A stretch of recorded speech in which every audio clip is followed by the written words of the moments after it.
કેમ છો મિત્રો? નમસ્કાર. આજે આપણે કાંદી ભજી બનાવવાના છીએ. આપણે ત્યાં વરસાદ પડે ત્યારે જેમ ગોટા તથા ભજીયા ખવાય છે, તેમ મહારાષ્ટ્રમાં કાંદી ભજી એટલે કે ડુંગળીના અલગ સ્ટાઇલના ગોટા બનાવીને ખાવામાં આવે છે.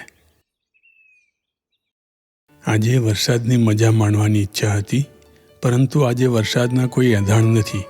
ભલે જે થાય એ સારા માટે થાય. વરસાદ હોત તો ડ્રોનના આ શોટ લઈ શકતા નહીં.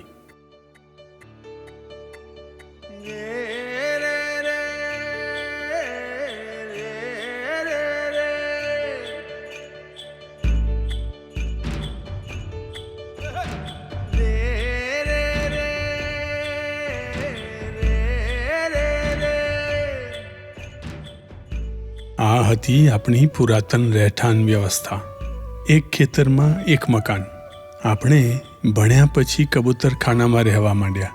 પોતે રોગી બનતા ગયા અને પ્રકૃતિને પણ રોગી બનાવતા ગયા. અમે પણ એમાંના એક ગુનેગાર છીએ, પરંતુ માણસની અને પ્રકૃતિની રોગમુક્તિના પ્રયત્નો કરીએ છીએ.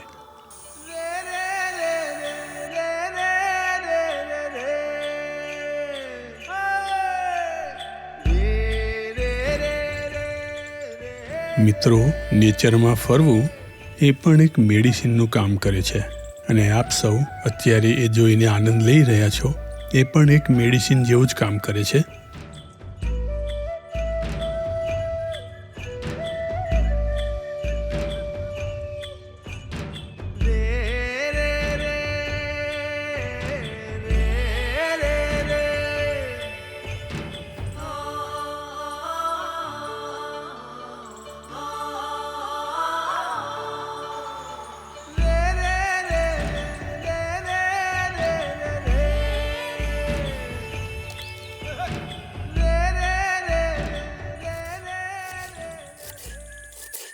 આજે આપણે કાંદી ભજી બનાવીશું. કાંદી ભજી માટે આપણે ડુંગળીની લાંબી લાંબી ચિપ્સ કરી લઈશું. આપણે કાંદી ભજીની સાથે થોડી બટાકાની ચિપ્સ પણ તળવા માટે કાપી લઈશું.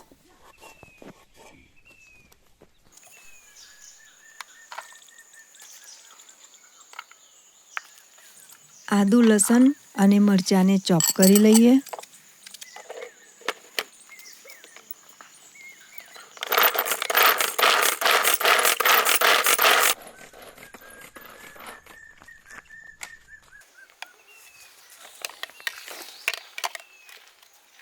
હવે એક બાઉલમાં ડુંગળી સાથે બધા મસાલા મિક્સ કરીશું. આદુ, લસણ, મરચાંની પેસ્ટ ઉમેરીશું. 1 ચમચી હિંગ ઉમેરીશું. 2 ચમચી ધાણા જીરું પાવડર, 2 ચમચી ગરમ મસાલો, 1/2 ચમચી મીઠું ઉમેરીશું. તમારે તમારા સ્વાદ મુજબ મીઠું વાપરવું. 1 ચમચી હળદર, 2 ચમચી લાલ મરચું પાવડર ઉમેરીશું.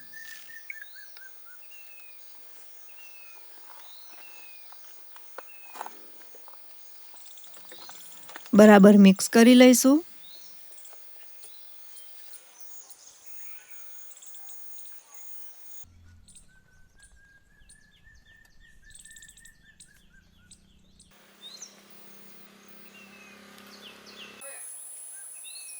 એક કપ બેસન ઉમેરીશું.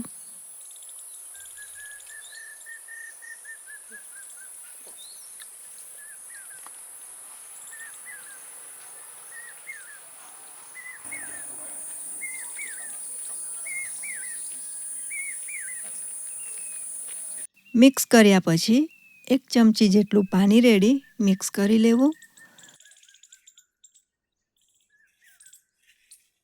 અને ફરીથી 1 કપ બેસન એડ કરી મિક્સ કરી લઈશું.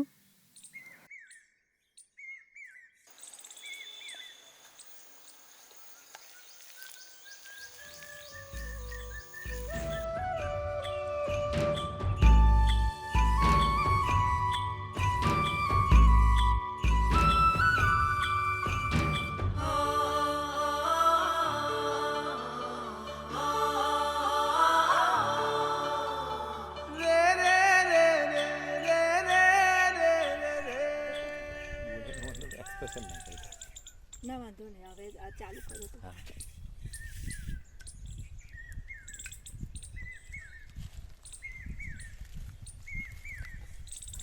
અને આ રીતે છૂટા છૂટા ભજીયા તળી લેવા. તમે ગોટાની જેમ પણ બનાવી શકો છો.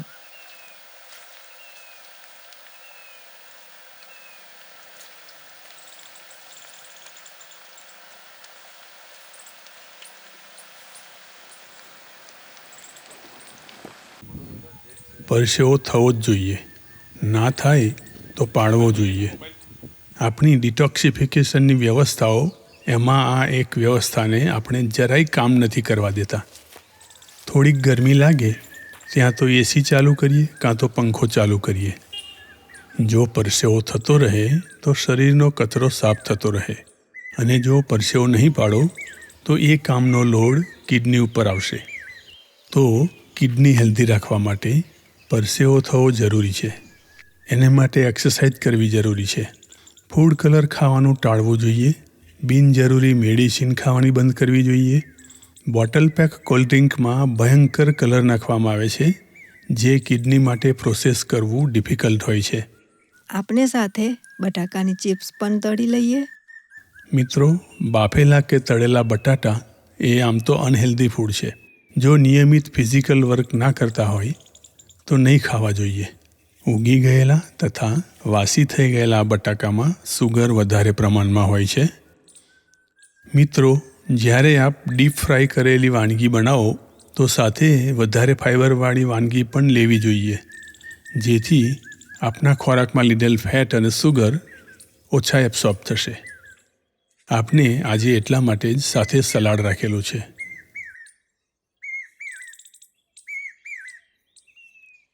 તમારે કાંદી ભાજી વધારે ક્રિસ્પી બનાવવી હોય તો હજી 1 કપ બેસન અને મસાલા એડ કરીને પણ બનાવી શકો છો.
આપણી કાંદી ભાજી અને ચિપ્સ તૈયાર થઈ ગઈ છે. સાથે આપણે ગાજર, ટામેટાં, કોબીજ, સ્વીટકોર્ન મકાઈ અને કેપ્સિકમનું સલાડ બનાવ્યું છે. આજે આપણે ઇકો ફ્રેન્ડલી ડિશમાં પ્રસાદ લઈશું.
અને હવે ગયા વિડીયોમાં પૂછેલા 2 પ્રશ્નોના જવાબ કેટલાક મિત્રોએ કોમેન્ટમાં આપ્યા છે. એમનો આભાર માણીશું અને એમના નામ લઈશું. એક છે નલિનીબેન, બીજા નીતાબેન સોલંકી, ત્રીજા દીપા પટેલ, જાનકી અને 5મા છે રોસ હેરિસ. 5 મિત્રોને ખૂબ ખૂબ અભિનંદન. આજના 2 પ્રશ્નો: કયા ફેટ આપણા શરીર માટે સારા હોય છે અને તે કયા વેજીટેરિયન ફૂડમાંથી મળે છે? નેક્સ્ટ વિડીયોમાં ફરીથી મળીશું. ધન્યવાદ.